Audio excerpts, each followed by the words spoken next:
Olá, queridos, boa noite a todos. Deus abençoe você, sua casa, sua família. Estamos aqui para mais uma aula desse tema tão especial, batalha espiritual, nossa terceira aula. Eu tenho certeza que vai ser uma aula incrível, no nome de Jesus. Eu quero te convidar a fechar os seus olhos agora, nos agradecer a Deus pelo privilégio, pela oportunidade que nós temos, estar na presença dEle, para esse momento tão especial de aprendizado bíblico. Pai, nós te agradecemos pelo privilégio que nós temos nessa noite, de mais uma vez nos reunirmos no Teu nome, ó Deus, para aprendermos a Tua Palavra, e ó Deus, através da Tua Palavra, Senhor, colocarmos fora da nossa vida tudo aquilo que é trevas, Pai, que o conhecimento traga a luz que nós precisamos, Pai, e a luz é a Tua Palavra, Senhor, que a Tua Palavra possa ser a luz dos nossos caminhos, ó Deus. Que o Senhor abençoe a nossa vida, a nossa família, a nossa casa. Que o Senhor nessa noite fale ao coração de cada um dos teus filhos e que possamos juntos aprender a tua palavra, Pai. Que o Senhor visite a cada um dos alunos aqui da Frutificar, seja aqueles que estão assistindo ao vivo, seja aqueles que vão assistir essa aula durante a semana, seja aqueles que estão no presencial. Que a sua mão de poder abençoe a todos, Pai, é o que nós te pedimos, Senhor. Abençoa a vida do pastor Miqueias, que vai ser o condutor, ó Pai, que vai nos direcionar através da tua palavra, Senhor. Dá ele sabedoria, dá ele graça e favor, enquanto ele ministra, Pai. Guarda a casa dele, a família dele e tudo aquilo que leva o nome dele, Pai. É o que nós te pedimos nessa noite e te agradecemos no nome do teu filho amado Jesus, que vive e reina para sempre. Amém e amém. Eu quero convidar aqui meu amigo pastor Miqueias. Vem para cá, pastor Miqueias. Seja bem-vindo no nome de Jesus. Deixa Deus te usar. Que Deus use a sua vida nessa noite de forma especial. Fica à vontade. Ok. Olá, eu sou Miqueias Oliveira. Muito bom estar aqui com vocês, alunos do Frutificar College. E dentro da matéria Batalha Espiritual, eu quero hoje falar de um assunto de suma importância. Talvez você já tenha ouvido sobre mapeamento espiritual, conquista de territórios e todos os similares pertinentes a essa temática. E eu quero trabalhar sobre jurisdição espiritual. O que é a jurisdição espiritual? O que isso tem a ver com a batalha espiritual? Então esteja atento, porque eu creio que o Espírito Santo que vivifica a palavra ao nosso espírito, ele tem o devido acesso ao seu coração e ele vai trazer luz. Se houver alguma obscuridade de conhecimento, ele vai trazer luz, ele vai trazer resposta. E é por isso que você está nesse treinamento, né? Nesse crescimento espiritual em todas as áreas da palavra de Deus. Então, vamos à nossa aula. Atos dos Apóstolos, capítulo de número 19, a partir do verso de número 11. Atos 19, capítulo 19, verso 11, eu quero ler com você, que diz assim: E Deus, pelas mãos de Paulo, fazia maravilhas extraordinárias, de sorte que até os lenços e aventais se levavam do seu corpo aos enfermos, e as enfermidades fugiam deles, e os espíritos malignos saíam. E alguns dos exorcistas judeus ambulantes tentavam invocar o nome do Senhor Jesus sobre os que tinham espíritos malignos, dizendo: Esconjuro-vos por Jesus a quem Paulo prega. E os que faziam isto eram 7 filhos de Seva, judeu, principal dos sacerdotes. E respondendo, porém, o espírito maligno, disse: Conheço a Jesus, e bem sei quem é Paulo, mas vós, quem sois? E saltando neles o homem que tinha o espírito maligno, e assenhoreando-se de todos, pôde mais do que eles, de tal maneira que, nus e feridos, fugiram daquela casa, e foi isto notório a todos os que habitavam em Éfeso, tanto judeus como gregos, E caiu o temor sobre todos eles, e o nome do Senhor Jesus era engrandecido. E muitos dos que tinham crido vinham confessando e publicando os seus feitos. Também muitos dos que seguiam artes mágicas trouxeram os seus livros e os queimaram na presença de todos. E feita a conta do seu preço, acharam um montante equivalente a 50.000 peças de prata. Assim, a palavra do Senhor crescia poderosamente e prevalecia. Esse é o texto base que eu quero trabalhar com vocês, que retrata a terceira viagem missionária do apóstolo Paulo na cidade de Éfeso. E eu quero lhe dar alguns dados para a gente consubstanciar a temática de jurisdição espiritual. A primeira é o período, é o primeiro século da era cristã. O apóstolo Paulo já está consolidado no seu ministério aos gentios. A viagem aonde ele está confirmando o crescimento da igreja, mas especificamente Éfeso fora um território que desde a primeira viagem missionária até a segunda, era um território que Paulo vai dizer que neste território haviam muitos adversários. Que adversários eram estes que, pelo menos nas duas viagens missionárias, Paulo não adentrou em Éfeso? Então, no primeiro século, Éfeso, sendo ainda território helenista, um território grego, que tem ali toda a cultura helenista, toda a cultura dos deuses gregos, a chamada mitologia grega, os mitos da filosofia, dos estudos dos pensamentos gregos, que atribuem a deuses a tudo que havia de então, com Sócrates, Platão, os pensadores da época, um pouco antes de Paulo estar ali. É uma cidade que, no primeiro século, ela não é mais uma cidade apenas de cultura helenista, de cultura grega. Ela é uma cidade que atrai a atenção da Europa, em especial o Império Romano, porque ela se torna província do Império Romano no primeiro século. O poderio do Império vai arrebanhando, vai trazendo uma capilaridade, isso, vai tirando os territórios com isenção do que é religiosidade, mas a questão sociopolítica, eles vão arrebanhando e tomando territórios e tornando províncias do império. E Éfeso, ela é diferente de Acaia, de Tessalônica, de Bitínia. Ela é uma cidade que o dinheiro corre livremente, porque é uma cidade de um comércio fluente, uma área que faz parte também da sua jurisdição geográfica, a questão portuária, mas ela tem um turismo religioso.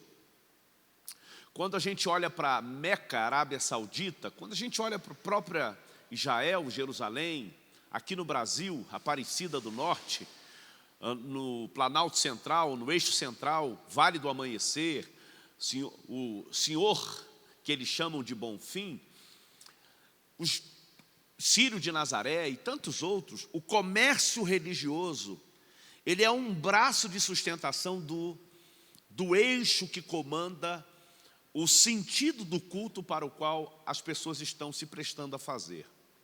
Nos dias de Paulo, Éfeso se tornou a capital do sincretismo religioso, porque enquanto a Europa ela acredita em tudo que se chega, em tudo que as pessoas podem produzir, diferentemente da cultura grega, já o Oriente Médio, ele estabelece a visão monoteísta de um Deus só, o Deus de Abraão, o Deus de Isaac, o Deus de Jacó, o Deus Adonai, o Elohim. Então, o que Éfeso faz? Une tudo que é sorte de crenças com seus valores e começa a difundir no primeiro século que é possível viver debaixo da sua crença sem ser insultado, sem ser ameaçado. portanto, que você esteja morando, vivendo em Éfeso. Então se tornou um cinturão de resistência à pregação do apóstolo Paulo. Na jurisdição, na geografia, o apóstolo Paulo ele tem grandes adversários. Mas há um pilar, há um adversário mor, que ela vem da mitologia grega, ela é a personificação de uma mulher, dentro do contexto histórico. E o nome dela é Diana, como também, pelos gregos, conhecida como Artemis, a irmã de Zeus. Tudo mentira, tudo pataquada. É tudo capeta, tudo principado e potestades. Mas dentro do saber, do conhecimento, da filosofia dos deuses, com D minúsculo, essa divindade ou essa pseudo-divindade, ela fomenta em todas as religiões possíveis, dentro desse sincretismo que aflui a grande Éfeso, e vai capilarizando tudo que é tipo de gente. A história diz que os filhos dos imperadores eram enviados a conhecer o que magia havia em Éfeso.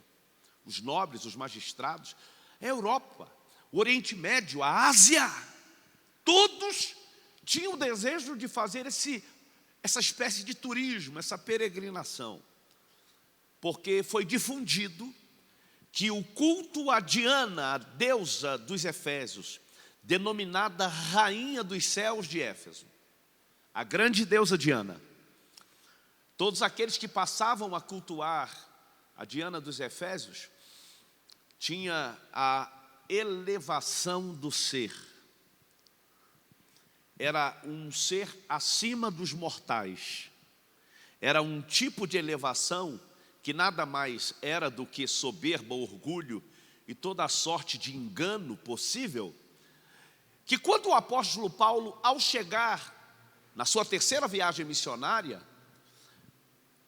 ninguém sabia acerca do evangelho da graça para o qual Paulo foi chamado, a não ser 12 discípulos que não sabiam sobre graça, sobre Jesus, o Cristo ressurreto. Eles não sabiam a obra da ressurreição.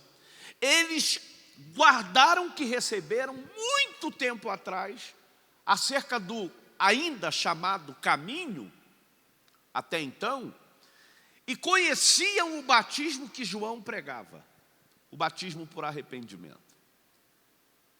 Quando Paulo chegou, logo esses 12 discípulos, que eram chamados os do caminho, se juntaram a Paulo, e Paulo, questionando sobre o entendimento da fé cristã que eles possuíam, logo detectou que eles não sabiam. Então Paulo os batizou, impôs as mãos sobre eles, foram cheios do Espírito, batizados com o Espírito Santo e com fogo. E por 3 meses Paulo ficou na sinagoga central de Éfeso, disputando nos dias solenes, nos dias sabáticos, a leitura da Torá e a interpretação, não só da Torá, como da palavra dos profetas, dos salmos, mas tudo canalizado para o seu chamado, que era a pregação do evangelho da graça de Cristo Jesus. Não tendo êxito, nos 3 meses que Paulo ali ficou, Paulo então se retira daquela geografia central de Éfeso e vai para uma propriedade denominada como a propriedade de Tirano. Não se sabe o certo se era um nome próprio ou um adjetivo a alguém, mas era conhecido como escola de Tirano. Naquele lugar, de forma inócua, inoperante, sem ser percebido a princípio de qualquer nível de principado, de demônios territoriais que regiam a grande Éfeso, Paulo vai passar ali cerca de quase 3 anos, ali discipulando aqueles discípulos. Chega um tempo em que, ao discipular aqueles discípulos, Deus vai confirmar o que está escrito na sua palavra quando ele instituiu a grande comissão, a instituição dos discípulos de partirem a Jerusalém até os confins da terra. Paulo vai viver o que está escrito em Marcos capítulo 16, versículo 20. Abra aí a sua Bíblia. Marcos capítulo 16, versículo 20. Vamos ler.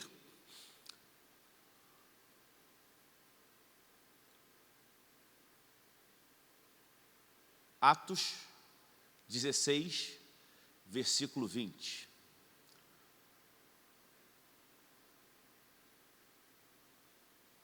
Eu estou esperando ler aqui. Forte. Ah, apareceu assim agora? All right, ok. Então, os discípulos saíram e pregaram por toda parte, e o Senhor cooperava com eles. Como assim o Senhor cooperava com eles? É o que Paulo fez já em Éfeso. Deixa o texto aberto aí. O Senhor coopera trazendo o que vai acontecer na vida dos discípulos. O Senhor coopera com eles, confirmando-lhes a palavra. Confirmando-lhes a palavra com os sinais que o acompanhavam. Ou os sinais que a acompanhavam. Ok. Paulo primeiro fundamentou naquele campo de jurisdição de demônios que havia em Éfeso. Paulo então saiu da disputa da revelação, de apresentar o Cristo na eloquência, na sua sapiência, e vai fundamentar discípulos, fundamentar na fé cristã, e a partir de a palavra sendo colocada, fundamentada, o Senhor confirmou a palavra pregada naquele discipulado. E o que é que vai acontecer? Atos, capítulo 19, verso 11. Vamos voltar. Nós começamos esse texto citando Atos 19, versículo 11. E Deus fazia maravilhas. Deus fazia milagres extraordinários por meio de Paulo. Qual a diferença hoje na jurisdição do nosso tempo pós-moderno? As pessoas, elas vão serem cooptadas a ver que fundamentos são os sinais. Sinais é o movimento. Fundamento é palavra que trabalha no caráter, que forja o caráter de Cristo, impresso o caráter de Cristo no homem. É o fundamento que vem primeiro e não o movimento. Paulo, por 2 anos, ele fundamenta sem ser percebido, sem ser notado, porque a conquista de um território nunca começa por movimento. Está curando, glória a Deus. Possessão demoníaca, sendo liberto, glória a Deus. Mas o que vem primeiro é fundamento, a palavra. É a consciência do Evangelho que transforma e que não me deixa da forma que vim. Eu vim da forma que estava, mas não fiquei da forma que vim. Por quê? Porque o poder do Evangelho na pessoa do Espírito Santo, o agente transformador, irá conduzir o meu modo de vida, de pensar, de agir, para estar em conformidade com o caráter de Cristo. Deus então está confirmando em Éfeso sinais, prodígios e maravilhas. Verso 12, olha o que está dizendo: de modo que até lenços e aventais que Paulo usava eram levados e colocados sobre os enfermos. Estes eram curados de suas doenças e os espíritos malignos saíam deles. Olhe para mim aqui, fecha em mim, deixa eu te falar algo. Escute isso. Não foi Paulo que instituiu o ponto de contato de lenços e aventais. Por que lenços e aventais? Já parou para pensar? Porque o comércio religioso, o turismo religioso da cidade tinha os seus braços.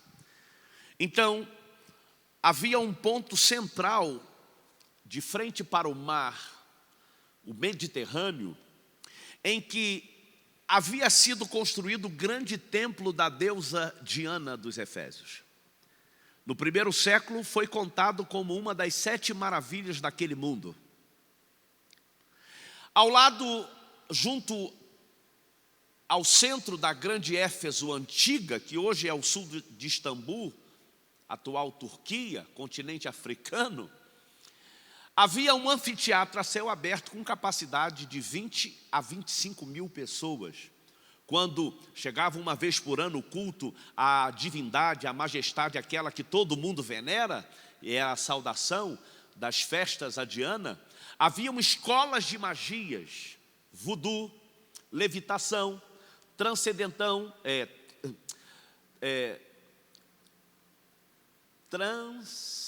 meditação transcendental. É tanta informação que dá um bug.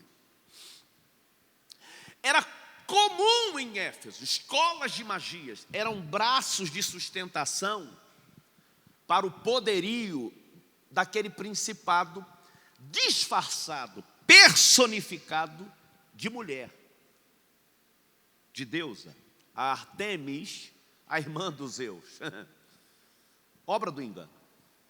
E havia uma espécie de sindicato, uma espécie de CUT, de ourives de prata e ouro. Havia até um sindicalista, quando você lê a partir do verso 22, 23, 24, do 22 em diante, você vai ver o nome de um homem chamado Demétrio, que tem um prejuízo enorme por causa desses sinais causados pelo fundamento da palavra que veio primeiro.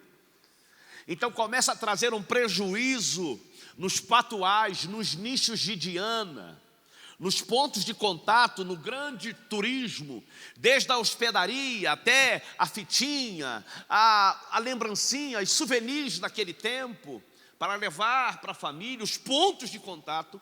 Então, aqueles que detinham o monopólio ou toda uma engrenagem de sustentação a esse principado, começaram a ter prejuízos por causa desse avivamento que está tomando conta do território de Éfeso.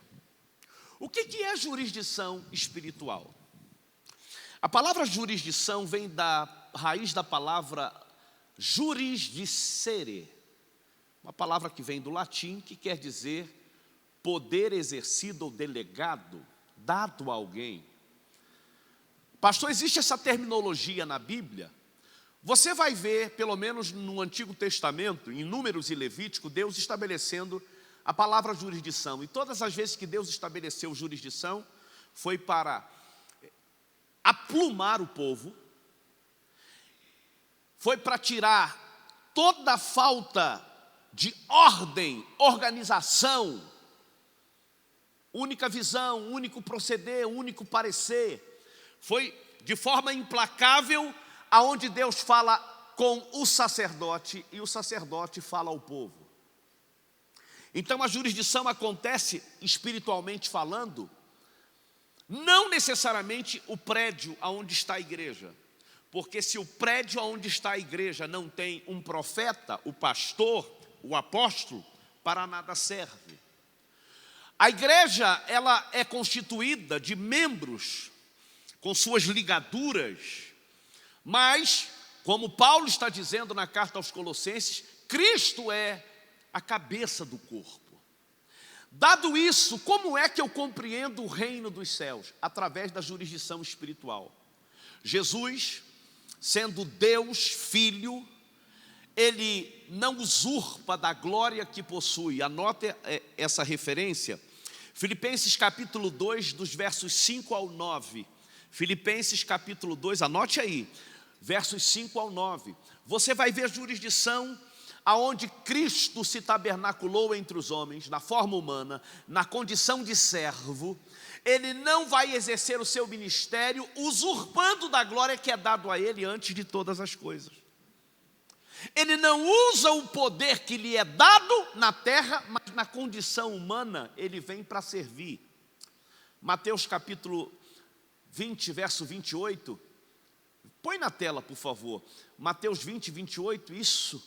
Como o Filho do Homem, que não veio para ser servido, mas para servir e dar a sua vida em resgate de muitos. Então veja que a jurisdição, ela passa por um príncipe, por alguém que Deus dá uma visão, por alguém que Deus levanta. Quando Paulo chega em Éfeso, haviam 12 discípulos que sabiam sobre o caminho, sobre João Batista, o que veio abrindo o caminho, mas não tinham jurisdição e por isso Diana reinava. Então pode haver prédio, pode haver multidões, mas tem que haver um líder. Esse líder, esse profeta, esse pastor, esse apóstolo, recebendo a visão da multiforme graça e sabedoria que vem de Deus, aquele território passa a ser legitimado através de um líder, de uma autoridade que possui patente espiritual para entrar na seara do campo de guerra do segundo céu, que estão principados, potestades, príncipe das trevas e hostes espirituais da maldade. Você está comigo aqui? Ok? Hello? Alright? Vamos a seguir. Então, por que é que Paulo tem êxito?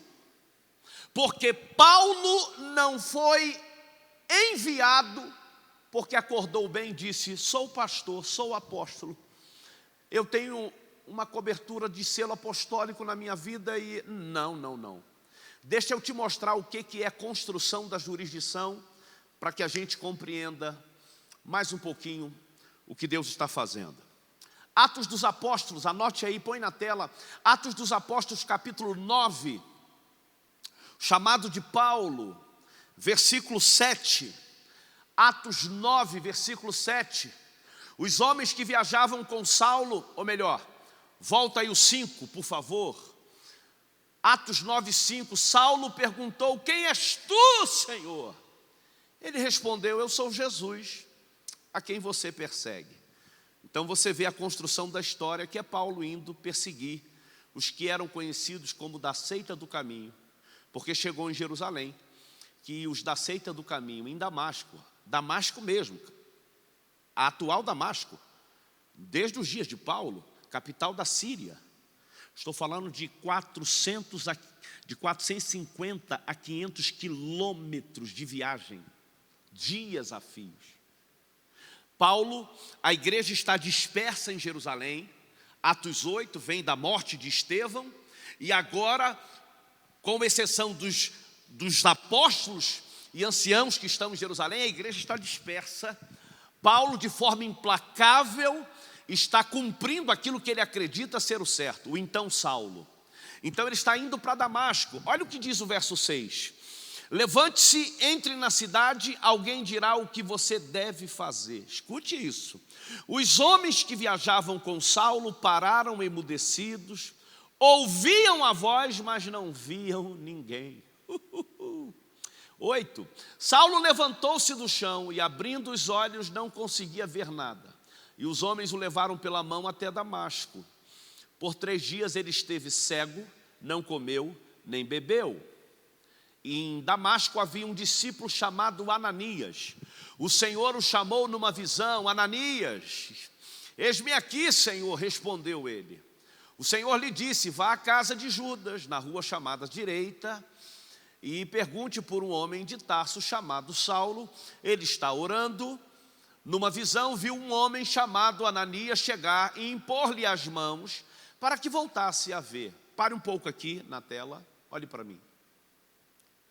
Eu costumo dizer e perguntar, muitos alunos, muitos guerreiros que nós treinamos por esse Brasil e fora do Brasil, eu costumo perguntar, é uma perguntinha, não é capciosa, mas ela já tem a resposta.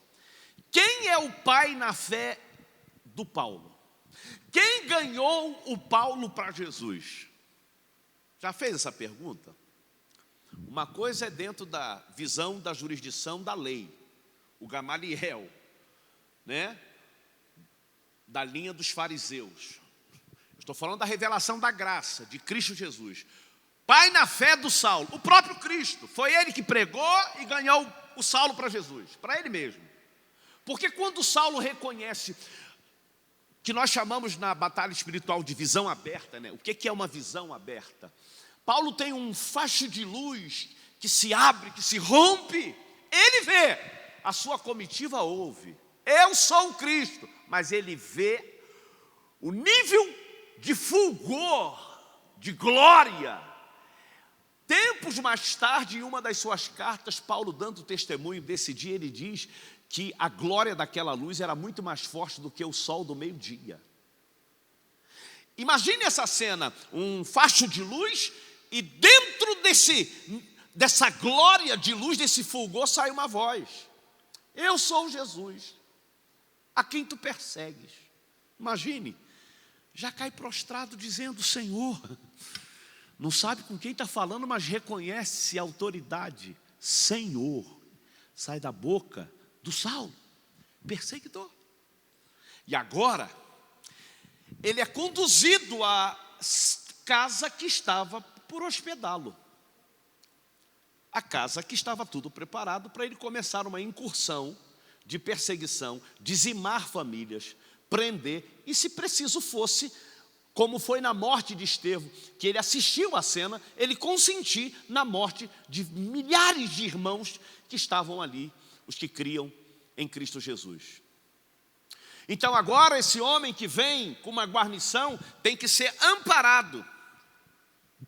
Está dentro de um quarto, não come, não bebe. Ele fez o jejum de Esté. Ele é tão religioso que ele viu a glória e o jejum de Esté, 3 dias no seco. Ele fez o jejum de Esté para um nível de libertação. E agora, antes do irmão Ananias, um ancião da igreja, que não tem a cultura do Saulo, que não tem a proeminência do Saulo, que não tem o vasto conhecimento, mal fala o hebraico antigo, embora residisse na Síria, é de origem, por isso defende e ministra o caminho de Cristo Jesus. Ele, diante do Paulo, ele é um indouto, ele é um analfabeto. Se Cristo aparece para Saulo, é melhor o Saulo resolver tudo com Cristo, sim ou não? Mas o reino dos céus não pode ser movido por experiências pessoais.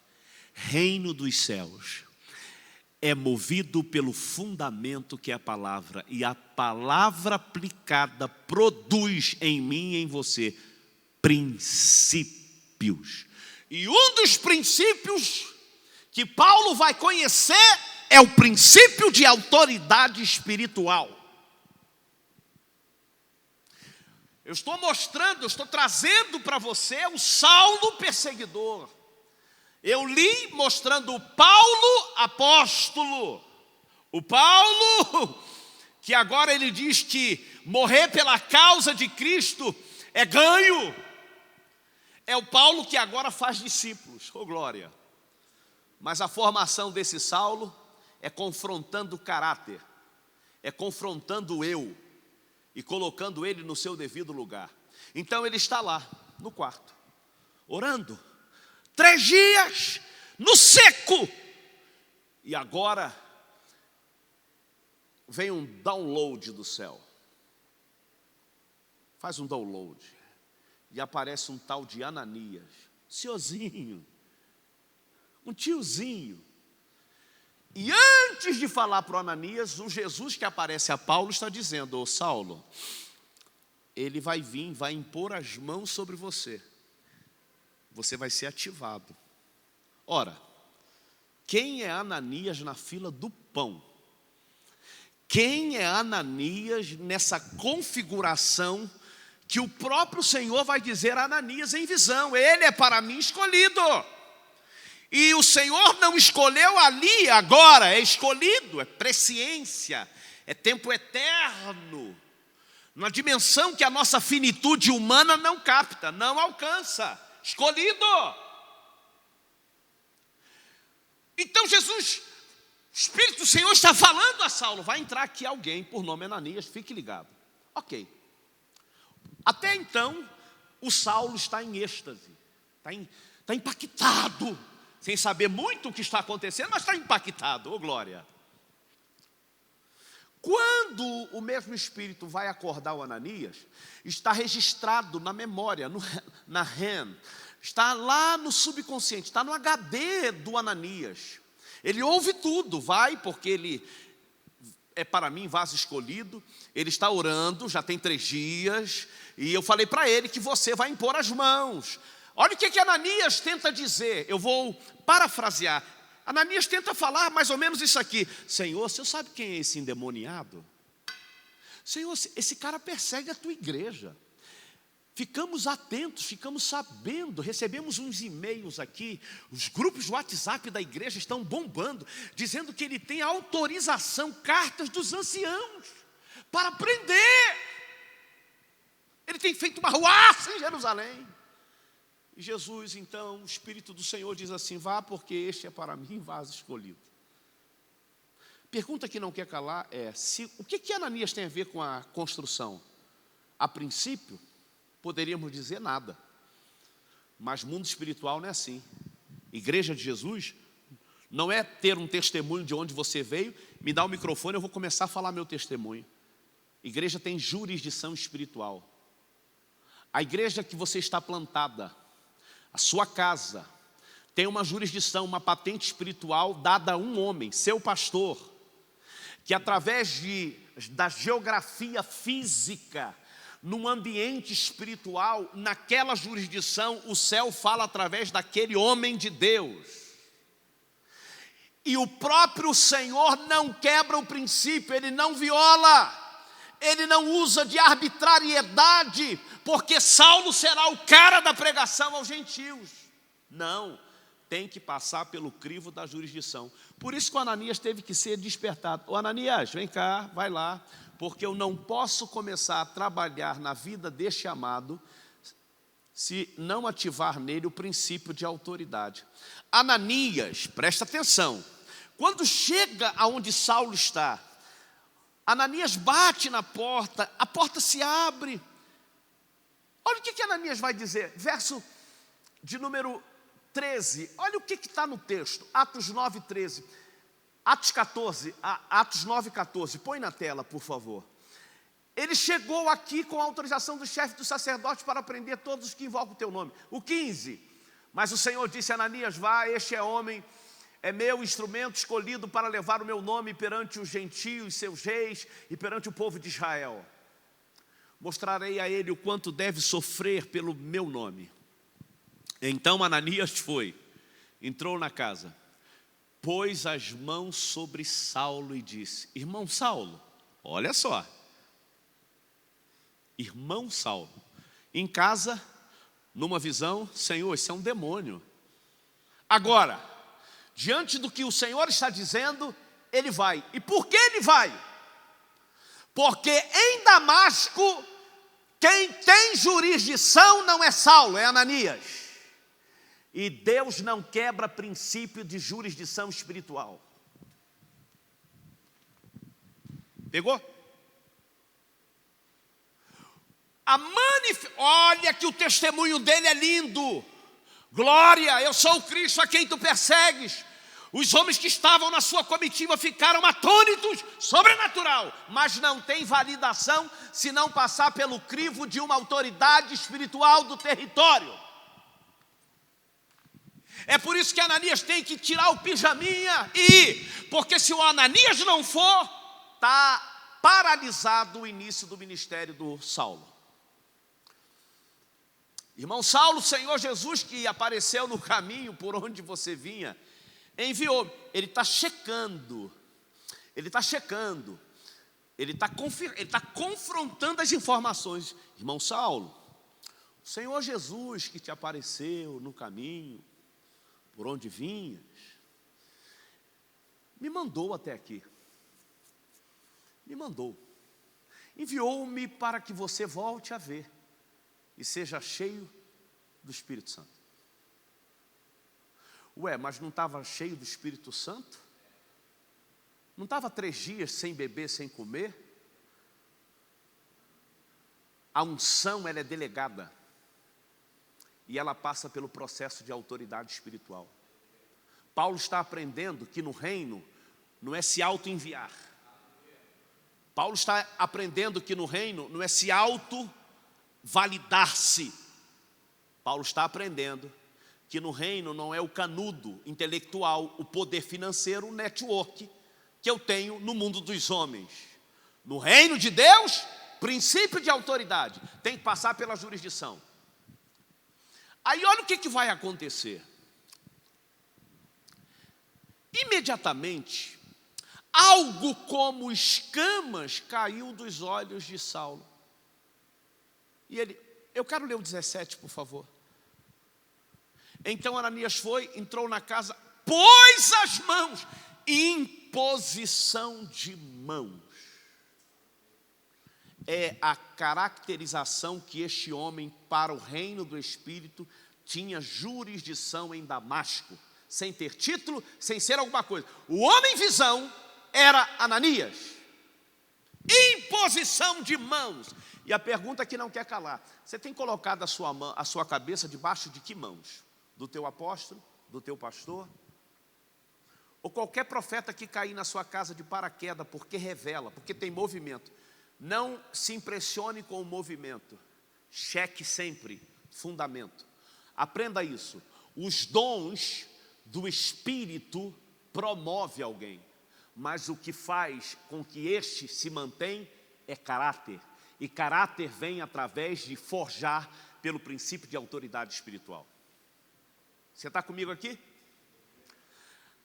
Sobre Saulo disse, aí ele vai questionar, mas impondo as mãos, está orando. Aí o verso 18 é algo tremendo, porque eu quero te fazer uma pergunta. Quem batizou o Paulo nas águas? Barnabé? Não, é um outro nível de discipulado mais à frente.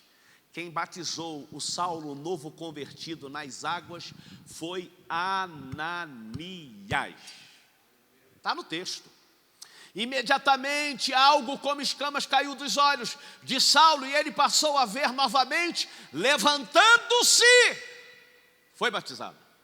Não, pastor, ali foi batizado com o Espírito Santo. Leia o texto que ele já tinha sido batizado com o Espírito Santo. Já havia sido cheio do Espírito lá atrás. Agora ele está sendo batizado nas águas. E esse batismo aqui é em nome do Pai, do Filho e do Espírito Santo. Tem que haver profissão de fé. Tem que haver confissão pública. E diante de uma autoridade do território, ele tem que ser batizado. Você está comigo aqui? Se Saulo reúne cartas para perseguir os cristãos ou os que são conhecidos como da seita do caminho em Damasco, quem era o primeiro da lista do Saulo? Por ordem alfabética, quero ver se você sabe. O Ananias. Ferirei o pastor e as ovelhas se dispersarão. Imagine a guerra conflituosa na mente do Saulo. Saulo, por quantos dias você deseja servir a Jesus? Por todos os dias da minha vida. De acordo com a sua profissão de fé e o seu testemunho nesses últimos 3 dias. Eu, Ananias, investido de autoridade, te batizo em nome do Pai, do Filho e do Espírito Santo.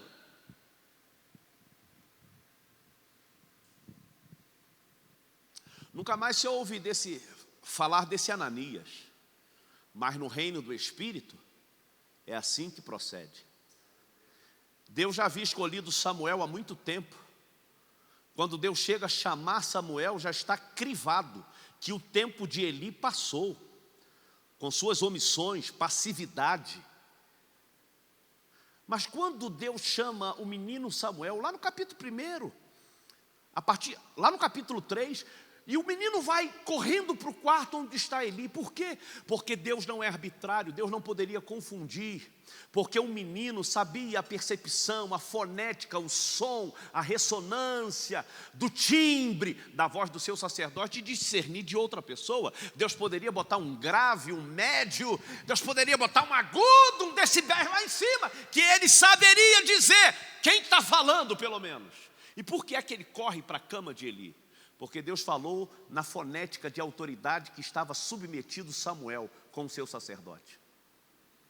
E é o sacerdote que tem que delegar na jurisdição. A próxima vez que você ouvir, ou seja, a 4ª vez, diga: eis-me aqui. Então tem muita gente que acha que prega bem, canta, faz e acontece. Os dons do Espírito são dados, são presentes. A quem Deus escolhe, a quem o Espírito dá por dádiva, ok. A quem busca também recebe. Mas não é fator, garantia de validação de autoridade. Você pode ter os 9 dons do Espírito, você pode fluir, mas os dons do Espírito, se não forem equipados para melhoria, contribuição da igreja, do corpo de Cristo, é nulo no mundo espiritual, porque não tem jurisdição, não tem a cabeça que é Cristo. E se não tem a cabeça que é Cristo, tem só movimento, não tem fundamento. Jurisdição é fundamento, porque o que mantém o movimento é o fundamento. Se só tem movimento, descarte. Vamos para o texto de jurisdição, Atos capítulo 13, a partir do verso 1. Atos capítulo 13, verso 1. Na igreja de Antioquia havia profetas e mestres, dons de ministérios, sendo exercidos na igreja que cresce nos dias do apóstolo Paulo. Ele está novinho no ministério. Verso 1, por favor. Barnabé, Simeão, chamado Níger, Lúcio de Cirene, Manaém, que fora criado com Herodes o tetrarca, e Saulo. Olha a condução do presbitério da igreja em Antioquia. Volte para o verso 1. Olha a condução. Paulo vem por último. Quem desses aí viu Jesus num facho de luz? Quem viu Jesus falar com ele mesmo? Só o Saulo. Mas reino de Deus não é quem tem testemunho, é quem se submete à visão da jurisdição espiritual. Ele é o último, é uma contagem cronológica mesmo. Chegou hoje, não pode ir para a janela, Saulo, é lá atrás, oh glória, aleluia. Verso 2, enquanto adoravam o Senhor e jejuavam, disse o Espírito Santo, não foi o diabo, não foi nenhuma entidade folclórica denominada de Zé Pilintra, Chucaveira, foi o Espírito Santo, oh glória, separem-me Barnabé e Saulo. Tem alguma coisa errada aqui, porque o cara mais preparado intelectualmente, teologicamente, nunca foi Barnabé.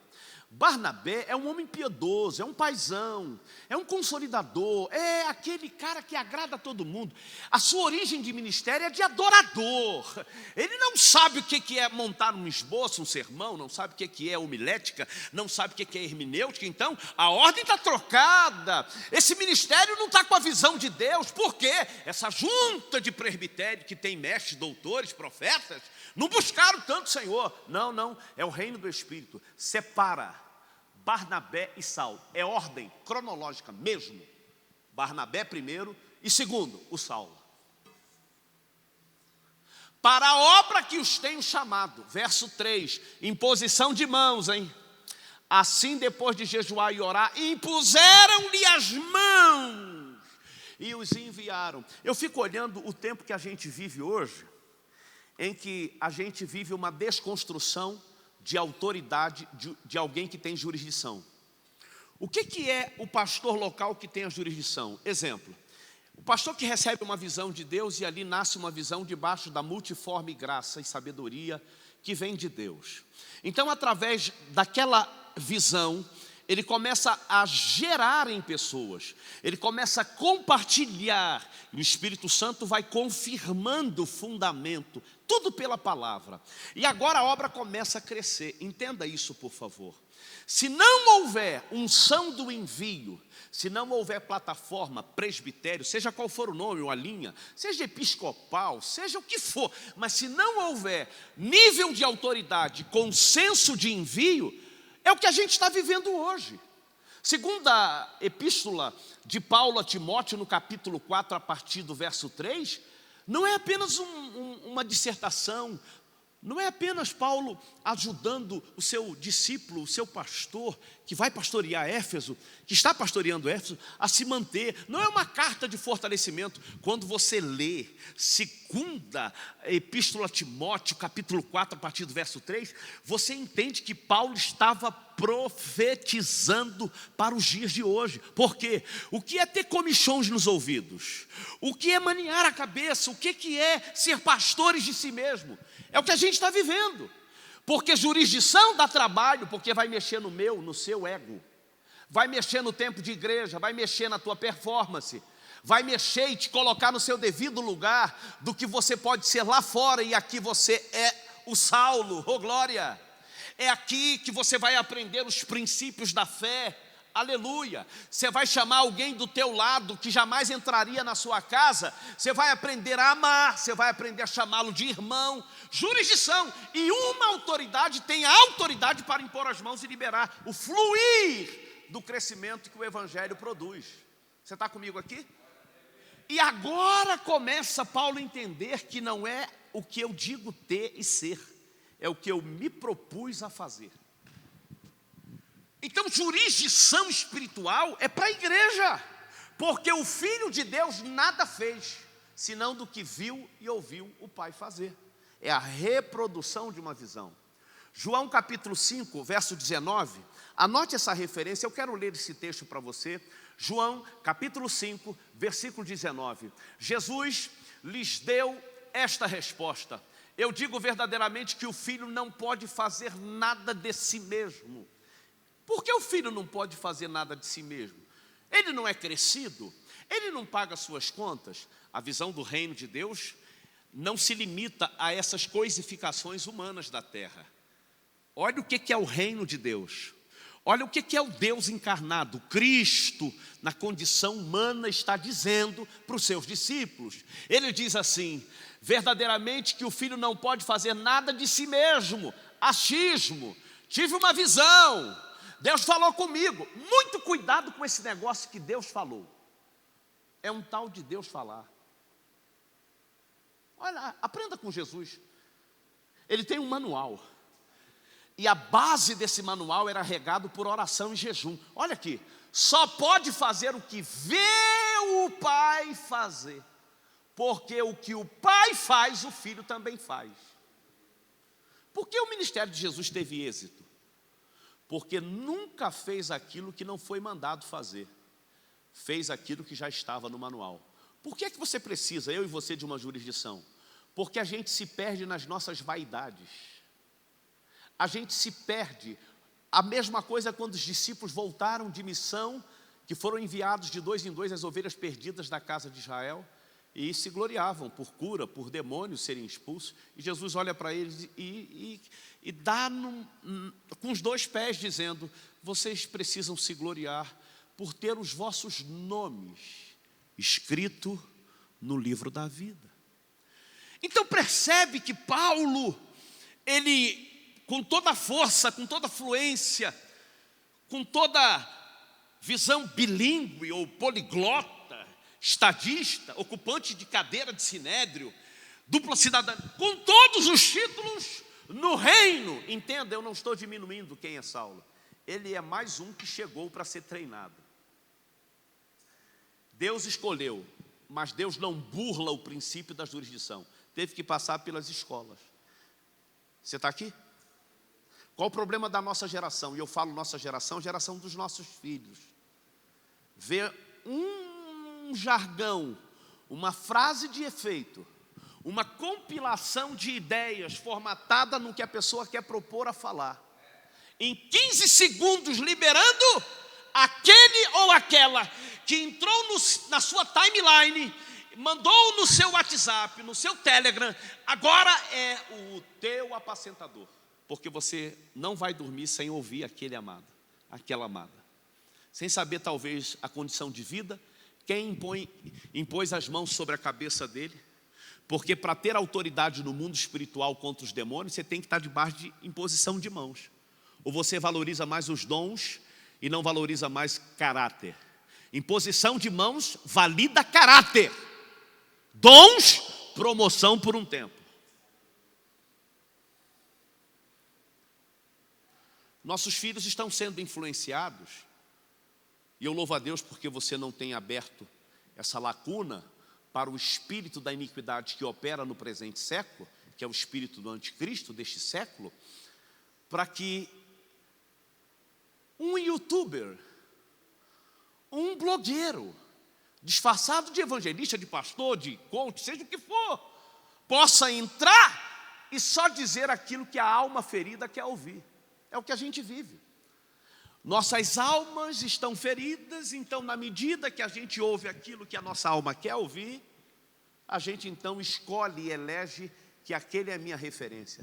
Reino de Deus não é isso. Isso é parafernália de engano. Reino de Deus é território, igreja local, altar, profeta, dizendo que você precisa ouvir, dizendo que você precisa ser alinhado, e o tempo, o processo, vai levantar você com a autoridade de reproduzir aquilo que você tem recebido. E eu volto a Atos 19. Eu volto para Atos 19 e lhe mostro por que é que Paulo, pregando, ensinando, Deus começou a fazer maravilhas extraordinárias. Porque Paulo estava sempre debaixo da unção do envio. E quem está debaixo da unção do envio, anota essa aí, chega fisicamente pelo terrestre, em qualquer território onde é enviado. Mas por estar debaixo de imposição de mãos, no mundo espiritual chega pelo aéreo. Vou falar de novo. Você pode ser enviado, você pode estar numa geografia, fisicamente, pés no chão, está debaixo de imposição de mãos, você chega pelo aéreo no reino do Espírito. O que é chegar pelo aéreo? Acima de principados, acima de potestades, é aonde o Cristo está. Está sentado acima de poderes, de tronos, aleluia. E agora, algum maluco beleza descobriu, porque a cidade toda tem os seus manufaturados, porque o comércio é muito grande, não dá conta. As grandes oficinas de lapidação, de nichos de prata, de ouro, né, os ourives não dão conta, então avental as casas, como os comércios de roupa jeans, que você vai lá no Nordeste, são a terceirização, que vai passando para ganhar tempo na produção. Era feito isso em Éfeso. Então cada casa que pudesse pegava um pouco de nicho. Então avental e lenço era comum. Algum maluco beleza passou lá. Não foi Paulo que implantou esse ponto de contato, não. Mas aqui é demonstração de fé pessoal. Alguém levou para o enfermo, para um que estava endemoniado, e agora difundiram, o lenço cura. Pastor, o que é isso? Eu sempre tive curiosidade. Não foi uma doutrina, foi algo específico na libertação de um território, que a fé de alguém promoveu isso. Mas eu olho a jurisdição espiritual. O cara está tão tomado de unção, de tomada de território, que é o que aconteceu em Atos 5:15. A sombra de Pedro, disseram que curava. Não era necessariamente a sombra de Pedro. Alguém viveu isso, mas era tomada de território de alguém que tem jurisdição. Você está aqui? Ok. Agora, chamam 7 filhos do principal sacerdote da sinagoga de Éfeso. O nome desse homem é Seva. E os seus filhos são da religião do judaísmo, são da linhagem levítica, porque o pai não é apenas o que preside a ordem dos cultos, não é apenas aquele que administra a sinagoga, mas é aquele que tem a legitimidade do concílio de Jerusalém, dos anciãos de Jerusalém, melhor dizendo, e agora tem representatividade na sinagoga em Éfeso. É ele que convoca as reuniões solenes, as festas de sacerdotes, os turnos. É ele quem delibera. Ele tem 7 filhos que, dentro da religião do judaísmo, desenvolveram um tipo de exorcismo por meio do uso de cabala. Isso é comum no judaísmo. Agora, dá muito trabalho, e eles estão sabendo que a fama de Paulo, que Paulo está fazendo, dá certo. E foram chamados para libertar, exorcizar um homem de uma casa ali em Éfeso. Ao chegarem ali, jogaram códigos de cabala para o lado, e como se dissesse 1, 2, 3, vamos lá, sai no nome de Jesus a quem Paulo prega. Eu nunca vi demônio lúcido na Bíblia, primeira vez. Atos 19, do verso 14 ao 15. O demônio fica lúcido, nunca vi isso. Digamos que estava com a mão para trás, gritando alto, berrando, fazendo uma algazarra. E agora este homem diz assim: epa, tira a mão. Conheço a Jesus e bem sei quem é Paulo, mas vós, quem sois? Ora, se eles chegaram naquela casa porque eram conhecidos, tinham fama. E o texto do verso 13 diz que eles eram judeus exorcistas ambulantes. Por que ambulantes? Não tinha paradeiro fixo. Eram filhos de sacerdote, mas não tinha legitimidade para a região. Não eram conhecidos no campo de batalha espiritual, só tinham fama. só tinha o uso do dom, mas não tinha legitimidade de imposição de mãos. Quando eles usam o nome de autoridade, olha o que o espírito territorial está dizendo: conheço a Jesus, como se dissesse, nos venceu na cruz, nos derrotou, nos expôs à vergonha, pagou o escrito de dívida que era contra nós, e diz assim: e bem sei quem é Paulo. Esse bem sei quem é Paulo é muito forte. Por que ele estava dizendo, e bem sei quem é Paulo? Jurisdição espiritual, como se dissesse: sei de que escola, sei por onde passou, por onde foi treinado, já tentamos matar, açoitado, apedrejado, preso, e todo lugar que ele passa, ele leva melhor. Por que é que Paulo tem êxito? Porque jurisdição te dá a apólice de seguro no campo de batalha espiritual. Que essa aula possa abençoar a sua vida. Que você não use do dom para prevalecer, mas se o dom que o Espírito Santo te deu está debaixo de autoridade espiritual, a jurisdição, ou seja, o comando do governo do Senhor naquele ambiente, fará com que o teu ministério prospere. Deus te abençoe. Até a próxima aula.